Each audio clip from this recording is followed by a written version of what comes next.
Hey, folks. So, hi, my name is Solitaire. Solitaire is an unusual name in the UK.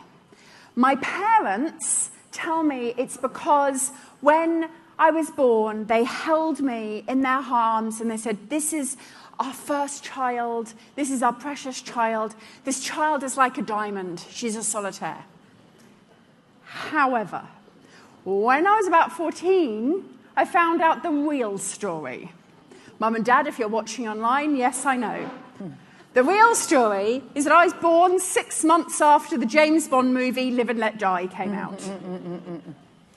Let's name our beautiful newborn child after a Bond girl. So, what that tells you, number one, is I come from some unusual family background. And number two, I was kind of destined to work in communications and entertainment and storytelling, because literally, what are you going to do when your name is called Solitaire? You are not going to be a shy person. Over the next sort of 40 minutes or so, we want to really download the Climate Week community, some of what we know about storytelling, some of what we know about communications, some of what we know about engaging people. It's not everything, and in fact, Lucy talked about the work that we're doing with the collaborative, which is gathering together a lot more of it. Also, what I'm about to share you needs to come with a little bit of a health warning, which is I come from a very specific storytelling background. I have a master's degree in Shakespeare. I also have a master's degree in sustainable development, which tells you slightly more than the fact that my name is Solitaire. And I come from that history. I come from the history of Chaucer, of Shakespeare. I have a degree in classics, in Greek and Roman.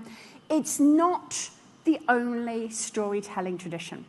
And it's been my privilege over years to actually share stages and to share circles and to share storytelling moments with people from very different storytelling traditions from across the world.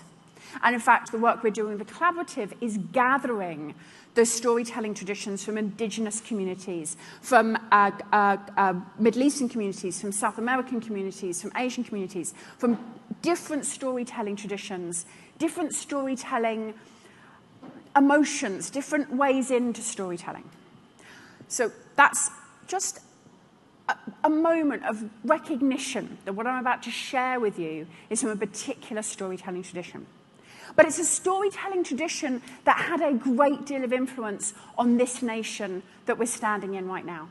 So I think for Climate Week New York, I feel that this is quite useful because right now in the US, you guys need some storytelling help. So let me bring you some of the storytelling help that I know from decades of studying this topic. And I truly believe this. I truly believe that if we change the story, we can change the world. We human beings are what scientists have called Homo narrativum, the storytelling ape. We're nothing more than animals. We're just another part of nature. But we're a part of nature that actually navigates the world through stories, the stories of our own life, the stories of what we've learnt in society, the stories that we tell each other. Our parents teach us stories, sometimes even in the womb. And we tell our children stories before we tell them anything else about the world. We teach them stories before we teach them to read and write. We are so immersed in story that it's only our sort of educations that help us get any kind of step back from storytelling at all. Now, right now, we're on a story where there's kind of two stories going on. We have an extractive and exploitative economy. An extractive and exploitative economy where we will pass 1.5 degrees of global warming, where we will not hit all of the SDGs, where more people are currently living in slavery than at the height of the transatlantic slave trade. This is an extractive and exploitative economy. The extraction and the exploitation is built in. It's in the story. On the other side, we have a solutions economy. a growing sense that there is a different way of doing things. Now, sometimes that might be in terms of how businesses run. It might be how communities are beginning to work. It's people that are finding themselves as a citizen rather than a consumer. It's new ways of thinking, of being, of storytelling. And we stand between the two of them. And how are we doing on that? Well, I've been doing this for a long time. I've been doing this since the 90s. And we planned that we were going to... Oh, I seem to have gone forward. We planned that we were going to go in this nice linear way in terms of taking action on these topics. And we know that that's not how we've done it. We have not taken more action year on year. We've gone up and down. We've gone sideways. I don't even know what we're doing right now in this country. Kind of linear down. It's like... but thankfully... that's not how society's changed, because it's not how the story works. The story works what's called punctuated equilibrium. So everything stays the same, and then everything changes, and then everything stays the same. This is what the sociologists and the psychologists tell us is how societies change. They don't change incrementally, they change all at once. And by the way, that change does not always go up. Sometimes it goes down. So if this is how we planned climate action to happen, this is how it's actually going to happen, and you're about here. And the things which are going to change that are the story. And in fact, we're already seeing the story change. When I first started working in this movement, alternative energy, as it was called back then, was literally a joke. Alternative energy was a joke. It's what a few weirdos in California did. By the way, it's also what the Romans did, but anyway. It's what a few weirdos in California did. And yet now, this is something which is becoming cheaper than what used to be called traditional energy. And when we ask people, when we ask the public whether they feel positive or negative about this, overwhelmingly, the public is quite anxious and negative. They're what we would call that 17% up there are people who think that we can and will solve climate change. The 41% are people who say that we could, but we won't solve climate change. The 41% are people who say, this is in 21 countries, are people who say, we have the technologies, we know what we need to do, but human beings are a bit crap and we won't do it. 31% are people saying, we just can't do it. And by the way, that 4% are the people who say it's not happening at all. They're really loud in this country. There's just not that many of them around the world. When I ask the solutionists, when I ask people like scientists and experts who work on this, and entrepreneurs and frontline communities, whether we can actually take action and do something about climate change, they overwhelmingly say yes, even though those are the people who know exactly how fucked things are. They know how fucked things are in terms of they see it in communities every day. They know how fucked it is because they are actually working to clean up the problems. They know how fucked it is because they are doing the science and they see the science. But the reason why they believe that we can confront these topics is because they also see the solutions, because they are the solutions. If you are the solution, if you are working in climate justice, if you are working in entrepreneurship, if you are working in renewables, you are part of the solution. And so and of course they still think it's possible to do something about it. Otherwise, they wouldn't be doing the work that they do. Let's go back to story for a second. So I just wanted to bound us there in the reality. This is a picture of Harriet Beecher Stowe, well, a carving of Harriet Beecher Stowe meeting Abraham Lincoln. Harriet Beecher Stowe, Uncle Tom's Cabin. Has anyone here read it? Did you read it at school? It's a bit of an uncomfortable read for a modern audience. But one of the things which I think we forget about Uncle Tom's Cabin was what an unbelievable cultural phenomenon that was in this country. When Abraham Lincoln met Harriet Beecher Stowe, the author of Uncle Tom's Cabin, apparently he said, "So you're the little woman who started this great war." Because at the time, that book, Uncle Tom's Cabin, was considered so radical, so huge, such a cultural phenomenon, that it wasn't considered strange that her story had started a war. Uncle Tom's Cabin outsold Voltaire. Uncle Tom's Cabin outsold Dickens.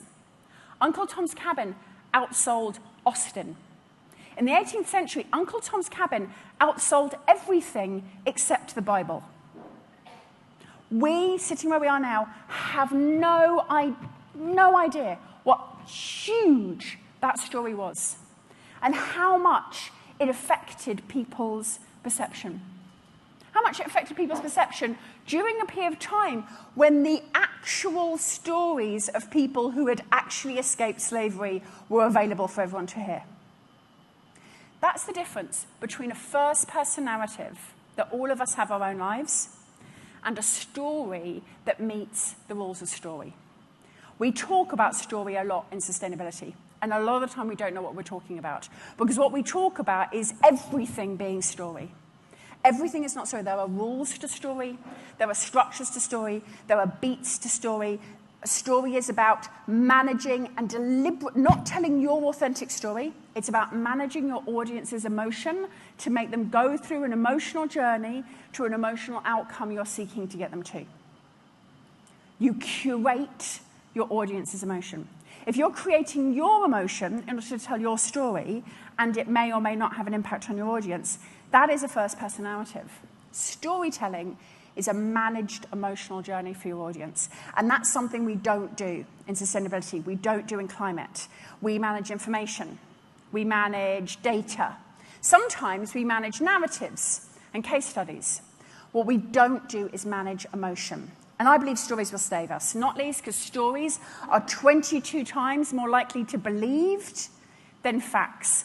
This is the one. I've stood on stages like this with great scientists like Johan Rockström and others who have been like, I don't believe that. It's like, don't be a story denier. Stories are that powerful, and we remember them. 22 times more likely to be remembered. And so, of course, we believe them if we remember them. You might remember a few things about what I say today in this training, but I guarantee you'll remember that I was named after a Bond girl because of the story I told you at the beginning. At the moment, there is one story of climate change. I call it the Frankenstein story, the earned dystopia. Our story at the moment is an earned dystopia. Man created a monster, and then that monster will destroy man. It's almost satisfying. There's like a narrative satisfaction to the fact that we were selfish, we were stupid, we've built fossil fuels, we've been bad, and now we've created this monster that's going to come and destroy us for our hubris. There's such a narrative necessity to it, it's almost like we want it to happen. It almost feels like a morality tale, like something that feels like we deserve for the second half of the story to come around and get us. And in fact, we see so much of the messaging that there is out there about sustainability. I love WWF. If there's anyone in here from WWF, you guys are fantastic. But this is like 20 years of messaging that hasn't changed. On one end, you've got it's great creative about things running out of time. And then decades later, it's great creative about things running out of time. And yet we wonder why people aren't staying with us, why people aren't engaged with us. We've been telling everyone we've been running out of time longer than some of you in this room have been alive. And it doesn't mean it's not true. Of course that's true. But it means it's not a believable story. When it comes to storytelling, you can't be at the opening act when you're trying to do the call to action and telling everybody the call to action is an actual part of storytelling and it happens in the first act and then you move on. If you get stuck at that moment, if you get stuck at the inciting incident at the beginning of the story when you're trying to get the hero to take action, if you're just constantly telling the hero they've got to do it, they've got to do it, they've got to do it, they've got to do it, there's no fucking story. You're literally stuck on page 32, and you haven't managed to get on with the rest of the story. We have to move on from the call to action to other parts of the story. And we've got a real issue, because fatalism at the moment, we're up 50% of young people feeling fatalistic. Net zero is being politically weaponized because we haven't moved on in our story. Sustainability stories are silenced because fear of backlash, because we're just stuck in that first act, on that inciting incident, on that you've got to do something, you've got to do something, you've got to do something part of the story without moving on. We need a plot twist. This is a very old image of a movie that I like. Some of you might be too young to recognize it.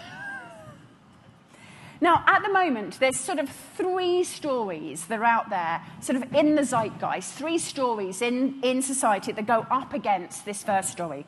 There's a Hunger Games story, youth mutiny, young people are going to raise up and they're going to solve everything. That was a big story in 2019, 2020, 2022, but actually that story really isn't as strong in the public's imagination now as it was. Not because the youth campaigners have gone anywhere. They haven't. They're still there. They're dedicating their lives and their youth to changing things. But our culture isn't picking up. We've got Iron Man, techno-savior. One of the techno-saviors that we thought we had with a certain type of car turned out not to be a savior. But that some dude's going to come along and invent this technology that's going to solve it all for us. Or we've got Eat, Pray, Love. There's going to be this global awakening, and we're all going to suddenly become biophilic and be connected to nature. These stories connect with different people. And sometimes the people they connect with really don't like each other. The people who think that we're going to be saved by a techno-savior don't get on with the people who think we need a global awakening. But what we actually need to do is think about stories that confront the three biggest problems. These are the three biggest challenges that we have with the story. Sacrifice, that the story at the moment tells everybody you've got to give up everything that matters.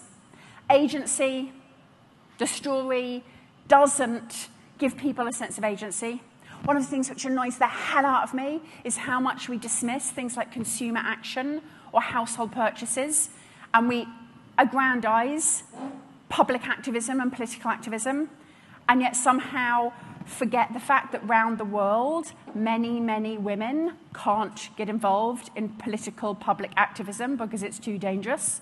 And the only action that they can take and have control over, sometimes even legally, are their household choices. And that we should be respecting and acknowledging the changes that everybody can make, rather than putting performative and, if I may say, masculine action far above actions that others can take. And fatalism. Fatalism. The idea that we're all fucked. As if anyone can ever know that.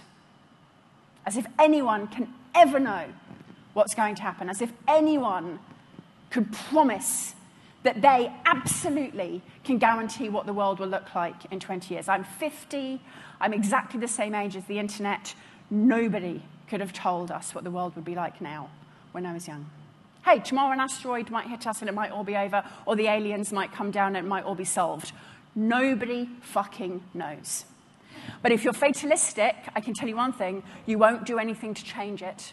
If you're fatalistic, you won't work, you won't invest, you won't vote, you won't take action. If you're fatalistic, you won't change anything about the world around you. Fatalism is the ultimate opt-out option for the vast majority of the public. How do you solve that sense of sacrifice, that first one? You have to sell the benefits, the positives, the advantages, the functional benefits of what we're doing. The fact that this is better for people's lives, it's better for their pocketbooks, it's better for their health. You're going to have, like I always tell people, like don't think about the things that people are saying you're going to have to give up with climate change. Actually, living in a sustainable planet means that you will be thinner, you'll have better skin, and you'll have a much better sex life. Because everything which we know about the health benefits of eating differently, about the less stress, about the commuting, about the small homes near and in community, about the less anxiety from purchasing, about all the things we know about sustainable lifestyle mean that you will be skinnier and healthier, and that will mean that you have a better sex life. Emotional, how can we make this feel good? How can we actually feel that we're belonging and that we're happy and we're joyful and that people want to come and join us? Who wants to join a big fucking downer? Come and join an actual positive social message. And then social, how can we actually give ways that this can have a sense of belonging? How do you solve agency? You solve agency by recognizing that people are into different things. I'm just going to skip through this because I'm downloading so much on you. Overwhelmingly, in different markets around the world, from China to here in the US to across Europe, we've tested this. This isn't a demographic. This is a psychographic. This is how the emotions and values of different people engage in the world. We have our greens, our green perspectives. They engage in the world. They believe that the world is big. They're concerned about what's happening in sea level rise in Bangladesh, what's going to happen if we lose the tundra in the Arctic. They're worried about forest fires in South America. They live in a big world, Greens do. Sometimes they don't know that their neighbour is having difficulty getting out and about and challenged with the shopping. They're not really engaged in local issues around park space. They're very much engaged in global issues. And Greens think a lot about the future. They're not that interested in the past. And they don't like the mainstream. What we find around the world, recycling is a great test of this. Because anywhere in the world where you start running the first recycling campaign, one's going on in Hong Kong at the moment, the Greens get involved in it right off the bat. Because it's the first step, recycling. We've got to get rid of waste. Waste is terrible, right? After recycling's been going in a market for kind of 10 or 15 years, the Greens are the first one to say recycling is an end-of-pipe solution to what is actually an at-production problem. We don't need more recycling, we need less plastic. Greens are the first to say we love electric cars, we love hybrid cars, particularly whilst they're small and a bit shitty and ugly. I'm totally going to buy one because it gives me a way to actually be performative about what I do. And then Greens are also the ones who, once electric cars become mainstream, are the ones who say, actually, we need to get rid of our car economy and we need to actually base ourselves around walkable districts and bicycles. When anything becomes mainstream, the Greens move on. There's a lot of people laughing slightly uncomfortably, which means we've got a lot of Greens on us. I'm going to pop over to the Brits. The Brits are the exact opposite. The Brits do not live in a big world, a big global world, a community of interest. They live in a geographical community. Reality for Brits is who they know, who they meet, their neighbours, the people that their kids go to school with, the people in their workplace. The whole world is almost mythological. It's where kind of interesting food and immigrants come from. It's almost like it doesn't exist. Reality is who I know. The past was better. The future is scary. Now, that doesn't mean that the Brits don't care about the environment. They do deeply. They even care deeply about social issues, but they're all local to them. So what you'd have is you'd have the Brits going, how can you care about climate change when we can't even deal with litter in the streets and dog mess? And then the Greens are going, how can you care about litter in the streets when we've got climate change to deal with? So often you'll find these groups in one family, let alone in one community. And both the Greens and the Golds, both the Greens and the Brits fight over the Golds. And the Golds in any population that we visited are 50%. They do not live in a big world, they do not live in a small world, they live in a world of one. The Golds are all about status, success, and social hierarchy. They care deeply what other people think of them, which, by the way, is perfectly fine in a social species. We talk a lot about don't care what other people think of you. It's like, yes, that's technically a sociopath. Like, actually caring what other people think of you is part of being a human being. And Golds, which are the vast majority of the population, they will go with whatever is socially acceptable, whatever is socially desirable, whatever the people around them prize highly. That's why we have such wild, crazy swings between things being popular and things being unpopular, between everybody being involved in social campaigning and social issues and environmental issues, and then suddenly nobody seems to be interested in it at all.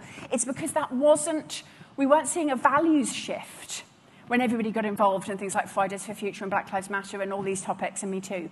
What we were seeing was that those topics were very socially desirable to be associated with. And so people got associated with them, and then they stopped being socially desirable. That also, by the way, means that swings away from those topics are also very vulnerable and are not a big values change. We've just got to swing them back the other way. If you're a Green, you're probably trying to work out how to convince the Golds to become Greens and how to shut the Brits up. If you're a Gold, you're probably sitting there thinking, why would anybody want to be anything other than Gold? We're the only ones who know how to dress. If you're a Brick, you're probably thinking, how did I end up in this room with a bunch of climate obsessives? I'm joking, because actually within this room we'll have everybody. Within your families, you'll have everybody. Within your communities, you'll have everybody. Even during your life, you might become one or the other. How do we solve fatalism? With solutions. And we're about to hear a great deal more about that. So thank you so much for spending 20 minutes with me doing just a bit of a download about storytelling, about audiences, about how do we engage. We have got to get past Act 1. We have got to get past the inciting incident. We have got to get past the call to action and actually start getting on with the rest of the story. Thank you so much. I'll hand over to Lucy.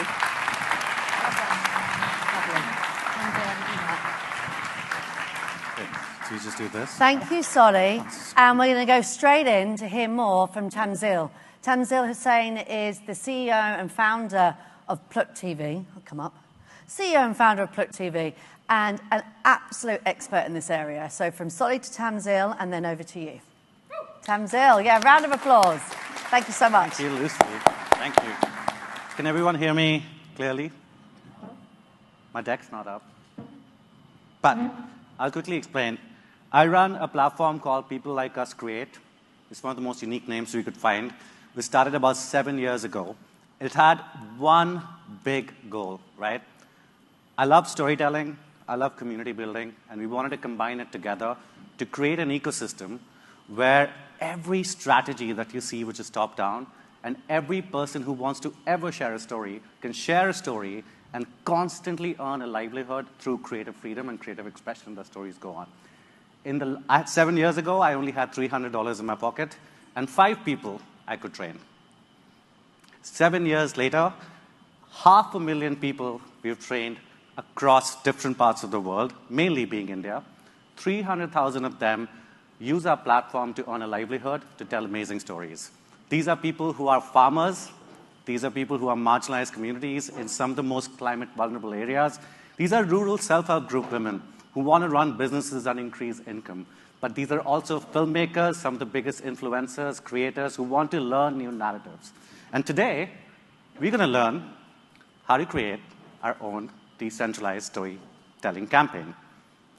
When I say decentralized, it sounds like such a heavy word, right? But the most beautiful thing is that it solves most of the issues that we have. And can anyone tell me why? Because the biggest issues we have is we're trying to reach out with our stories to the communities. But what if we flip the script and let the communities tell the story? My platform is called Plug.tv, so you create an ecosystem which is always on. Because the internet, social media, AI, everything is moving so fast that opportunities for creators, creatives, and communities are increasing day by day.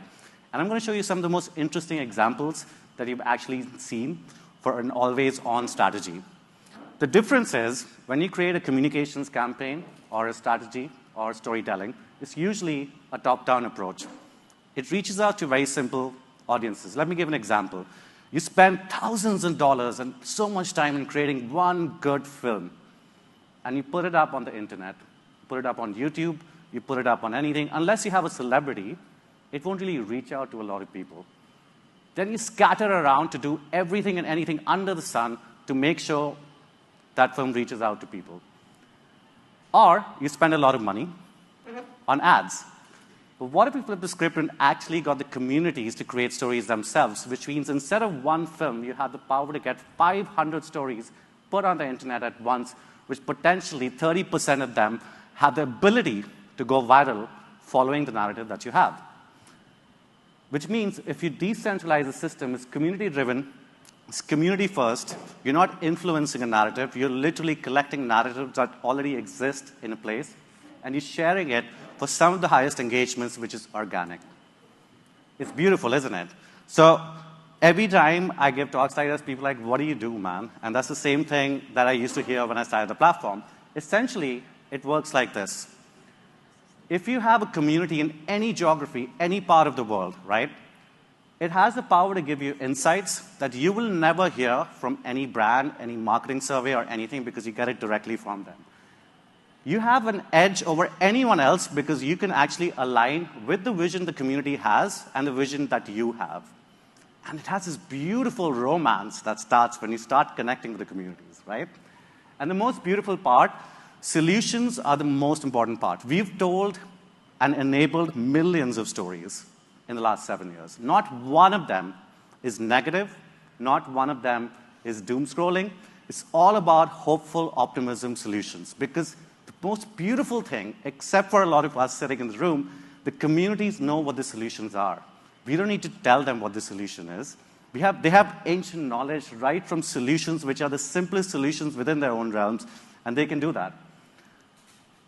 So what kind of people actually work with us? We have some of the most amazing brands who work with us. We have film and TV that work with us. We have philanthropy and nonprofits that work with us. And all of them simply do these 3 things, which is what you can do as well. You can start your own community, your own decentralized storytelling campaign, and do this. You can get some of the most inciting situations that you can get for your campaign. You can actually get people to create content for you and with you and collaborate with them. At the same time, you can mobilize and distribute some of the most amazing stories that were impossible to do. And all based on this one beautiful thing, which is community, right? And if you look at brands, what I've done is, throughout this deck, you have like a lot of goodies that you can take away. And this is this research that is released by this creative collective called Organiser, based in UK, where they talk to a community of brand leaders and community of consumers, right? And they found out the biggest thing that's missing for any brand right now is something that they call a reciprocity gap, which means that every brand is saying our communications is very customer-centric, our storytelling is very customer-centric. But what's interesting is, because there's so many distractions on the internet, the consumers, 85% of consumers, and this is in the UK, 85% of consumers actually feel that brands are communicating their own interests, right? And what's interesting is, when the brand leaders got to know about this, 74% of them actually agree. They have to put people first in their comms, and they never do it. And 12% actually believe that brands are actually delivering on the solutions that they have, which is so interesting, right? Over the years, people are so used to the internet, especially the generation that's actually right now in the room, a lot of them, which is Gen Z. And one of the big things is, if a brand is not communicating with you emotionally, you don't emotionally feel for the brand, you don't know how they're earning their money and how you're spending their money, your money, or how environmentally conscious the brand is, it kind of doesn't work for you, right? You lose interest in it. And in simple terms, the reason why this is happening is consumers have lost trust in governments, consumers have lost trust in societies, solutions that they can get. So they actually, a lot of solutions, they end up looking at brands, saying, hey, solve my problem. Why would Starbucks solve your problem? Right? But they expect that because it's such a human brand, and it's all about storytelling that puts them first. Nonprofits and organizations are facing like the biggest threat. In case if anyone wants to download this report, you can do it. It was launched last week. Simply scan the QR code. It has some of the most interesting insights you can get to plan your decentralized storytelling campaign. Now let's move on to the next one, right? We work with a lot of nonprofits and philanthropies in India and in different parts of the world. And one of the biggest things that's happening is every time they say climate change, nobody wants to listen, right? But if they actually offer a solution to a micro community, let's say if they have a solution for a small city somewhere in India or somewhere in UK, and they work with the community, there's a high chance that they build love for the community and engagement for the community and can actually combine multiple cities and go for a scalable win. And that's where the power for philanthropies, nonprofits, organizers comes in. And filmmakers, we have over like 25,000 filmmakers on Plug TV, and they use Plug TV to distribute their film, to see how the film can be published anywhere. And one of the big things you find out is most filmmakers, they raise money to make a film, which is really something that they love, but they never build a community. So their films end up not being watched by a lot of people. So they build communities to be able to do that. Now, what are the agents of change, right? One of the experiments we did, I talked about Insights initially, where we worked with about 5,000 students. And this is amazing, right? These are colleges who love watching movies. We simply got them to watch movies and give very simple, this is something, if you're going to come in tomorrow, you're going to see some discussions on Bollywood to Love Island, which is an amazing panel that's happening. You will actually notice that people who had no idea what climate, nature, climate change is, they were watching a movie which is an action movie, which is a movie on army, which is one which is about friendship. And they're finding emotions. We only asked them to do one thing. Do you see an angle of climate, nature, or any social issue in this? It's kind of like the platform looks like Letterboxd. Has anyone ever used Letterboxd to put film reviews, right? It's kind of like that for social issues, and it's amazing. We're seeing so much emotion in every scene that they see, and they're not being told what to do. They're finding emotions themselves in whatever it is. And that's the power of community. One such example that we use to literally reduce suicides in a city in India is known as the Education Hub, and there are a lot of student suicides that happen. But no insight was coming as to what's the solution for this. And one of the biggest insights that actually came from the community itself in the city was a lot of students don't think that city is their home because they travel and migrate from different cities to study there and prepare for some really big examinations. And when this insight came, we didn't touch the students. We didn't touch the education centers. We only worked with people who are mechanics, people who fix cars, people who run cyber cafes, and turned them into storytellers who started creating stories for their businesses and welcome the students with open arms, which increase an emotional sentiment in a completely different way. Conservation International, with 7 of the most amazing organizations in Eastern Himalayas. Has anyone heard of that keyword called Eastern Himalayas? Right? It's a region which impacts over 1 billion people. And it's prone to some of the biggest disasters. And it's between India, Bhutan, Nepal, and Bangladesh. 4 of the most prominent areas where communities are at the front of climate disasters that happen. And they're planting 1 billion trees. And communities are taking ownership of planting these trees. And we're working with them to convert the people who are planting trees to become storytellers. And you would be amazed. These are indigenous tribes. These are students. These are seniors in the village. And these are communities that speak 4 to 5 different languages. And they're all coming together. And they've reached out to millions of people through their stories. And they're using these tools in the most unique way possible. And one such example is this. There's an indigenous tribe in northeast of India called the Sumi Nagas, in a place called Nagaland. They were known as warriors, right? Like, their history is they hunt and they fight, right? And they converted their whole ideology to really being connected to forests and nature. We trained about 40 people, which all of them kept referring to us, saying these are the discarded youth of the region. I was like, what does that even mean? What does discarded youth mean? There's no such thing as discarded youth. And what it turns out is, from a value system of a society, they were not able to get into college, they were not able to get into schools, they were not able to get into anything, so everybody thought they're not going to do anything in their life. And once we literally met them, and they started sharing their own stories, there were like 30 to 40 YouTube channels that had started, and suddenly these kids are like superstars in the region. Conservation messaging is going so much farther. But what's more interesting is this village itself has decided to start their own community radio station, create a lot of films, run their own studio, and also revive an ancient practice that they call the Marang House, where people literally learn how to tell stories to preserve ancient practices. And this all happened through one simple exercise, right? I'm going to skip a few of them. One simple exercise, right, which is literally, which I do with every community, is take out your phone and tell your first story, right? And this is one of the exercises we're going to do together. But we work with a lot of it. How many of you have worked with influencers here ever? Right? And how have you worked with them? Does it usually work? Do you commission work to them? Do you sponsor work, or do you work with them to say, hey, please create a story for my campaign? It's either of the 3 ways, right? One of the things of having a power of a community, because you have so much knowledge and insights of the region, you can actually embed existing narratives and scripts that influencers have on their YouTube channels and do it in the way that they like. There's a series called Heatwave Heroes, but it's just a series that shows as a poster to collect these stories. But 5 of India's biggest influencers did what they love doing. Someone's a food blogger, someone's a travel blogger, someone's doing something else. But we literally embedded communities and messages of heat in existing narratives that they had, and the results were amazing. No mention of climate change, no mention of anything, but they were eating the hottest foods in the region, right? And this is in partnership with an amazing organization called CEW.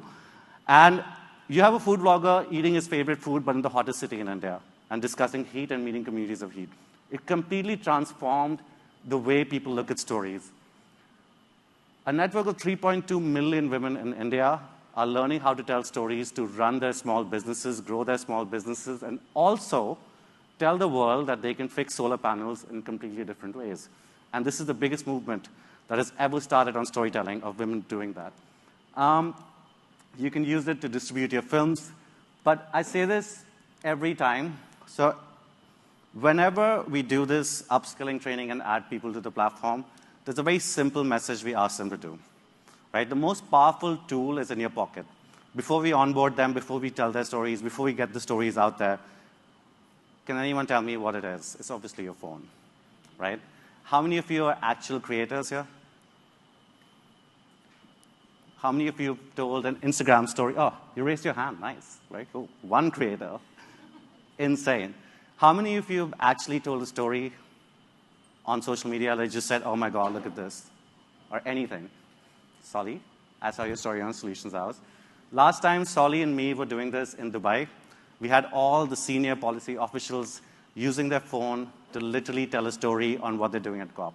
So we were discussing, Lucy and me were discussing, if we can do this experiment here. Because if you've never created a story, you never know what the first step towards building a storytelling community is. Right? It's not about putting yourself out there. These stories can stay in your phone.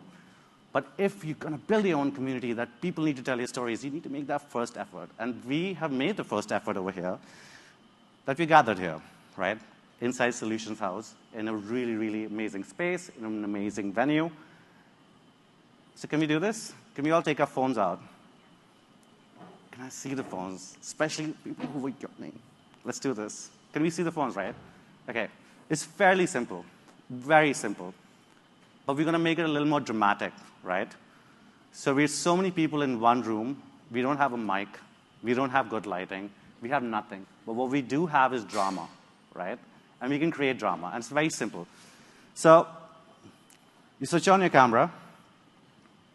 The first and the most important thing in any story is hook. How many of you know what a hook is? Everybody knows what a hook is, right? Hook. The first 3 seconds of your video has to be a hook. And usually a hook is something shocking. Oh my God, look at this. Or it's, what I love doing is I just throw my phone on the ground and pick it up. It's like a really nice, chaotic thing. It's cool, right? It's like, what the hell is going on? And the second part of it are the 4 W's and 1 H, right? Which is who, where, what, why, and how. We won't get deep into it because that takes a longer process of learning, but we're going to simply, we've been at Solutions House for 2 days. We're going to say, hey, my name is Tamsil, and today I'm at Solutions House in New York, and this is what my solution is. It could be anything, whatever you've learned. Is there a solution you've learned? Or is there a solution you're bringing to the table? Completely fine. But what's interesting is when you say this, it's such a simple thing, and you have all these people saying the same thing around you. If you scream and say, hey, my name is Tamsil, and I'm a Solutions House, and this is my solution, it makes this powerful impact without you even trying to do it because there's so much noise around you. And it's the most beautiful impact that this climate communications workshop can actually have to drive through the noise, to cut through the noise, right? Thanks. So, if you can spend a couple of minutes now, you've got your phone in your hand, turn your camera on, record a little video. Lucy, let me do this. Okay, Sorry. go. Okay. Sorry, I take it back. You Okay, we're going to do this. What I was going to say We're gonna is do... make sure you use the hashtag Solutions House. Yes, that's what Lucy... Okay, so we're going to use our phones. But we can't move around. We want to be sitting in a place, right? I want you to put your phone in the middle of your legs. Oh, yeah, that's good. This is what we did at COP. Yeah. Right? It's a very simple hook. You can choose your own hook when you have time, right? Okay? Yeah, go ahead. Do it. Great. Can you see yourself? Look. Can you see yourself in it? Is your camera on video? I see some cameras on photo. Please don't do that. Nobody wants to see that angle. Can you see it, right? Okay. So, let's get the script right. My name is, whatever your name is. I'm at Solutions House, New York. And my solution is, I don't know what your solution is. My solution is this, which is really complicated. What's your solution? Let's do it. What's your solution? Communication. Nice. Great. Communication for? Yeah. Communication for what? Like imagine a 12-year-old listening to you saying, hi, my name is, sorry, what's your name? Letitia. My name is this, and my solution is communication. What will a 12-year-old understand? More engaging. My solution is the most simple way to communicate about climate and environment, right? Okay, let's do one more. Julie, what's your solution? My solution is getting people to admit their feelings about climate change. Right? Anyone who has a solution here against doom scrolling. I love that. So simply explained, right? Anyone who has a solution against negativity. Any solutions? Positive stories. Sir, what about you? My solution is that we already have the change, but we don't know it. We don't know it, right? Okay, explain it to a 12-year-old. What's your name? Mats. Explain it to, I'm a 12-year-old. Say to me, my name is? My name is Mats. Where are you, Mats? Where are you? I'm in the solutions lab. Oh my God, what is that? Where is that? That's the best place to be right now. Amazing. Why are you spending so much time there? What are you going to do? What are you doing there? I'm finding the solutions. Great, to what? Us getting so hot. Of getting? So hot. So hot. Oh, you're finding solutions for heat. I agree. Yesterday, I had no air conditioner on. You know how it is in America? No, sorry. Let's say if I was in UK, there are no air conditioners in UK. Very few of them are getting in. Sorry, Solly. A lot of them are getting it in. But if I was in Berlin, it took a long heat wave curl to get that. Great. Oh, I totally relate to that. What is the solution to heat? The solution is really to get cooler. Get cool, right? Great. So I just need to be cool. Yeah. Great. Okay, I can go on with this. Yeah. I think, let's do the videos. Okay, let's do it. Are you ready? So what we're going to do is, we did the same script, but everyone has their own script. You're going to put your videos on, start recording. Get mine. Start recording. Don't look at the camera yet. Is it on selfie mode? Oh, sorry. Don't record the floor, guys. On selfie video mode. Okay? On the floor. Ready? Now, we did this amazing exercise to simplify the script. This is how we're going to do it, right? Hey guys, my name is Tamsil Hussain and I'm at Solutions House, New York, and I'm giving some of the most amazing solutions to climate storytelling so that everyone can reach out to more people, right? But we have to introduce ourselves when we're picking up a phone. And then we're going to take it and put it here. You know what the most amazing gimbal that God has given us? You know what? Is our love handles and our two hands. Right? And you can just hold it. It's amazing. Ready? 30-second video. This can be in your phone, but if you want to post it, it'll be amazing. Remember, there's so many people around you saying the same thing. So you got to scream. Otherwise, nobody knows what your solution is. Are you ready? 1, 2. We're going to do it together, okay? Cameras on. Yeah. Ready? 1, 2, 3. Let's go. My name is... Hi, my name is Lucy, and I'm at Solutions Louder. House, New York, and I'm discovering solutions to everyday communications. Wait. What's the solution? Great. Can I hear one solution from the back? And then we're done.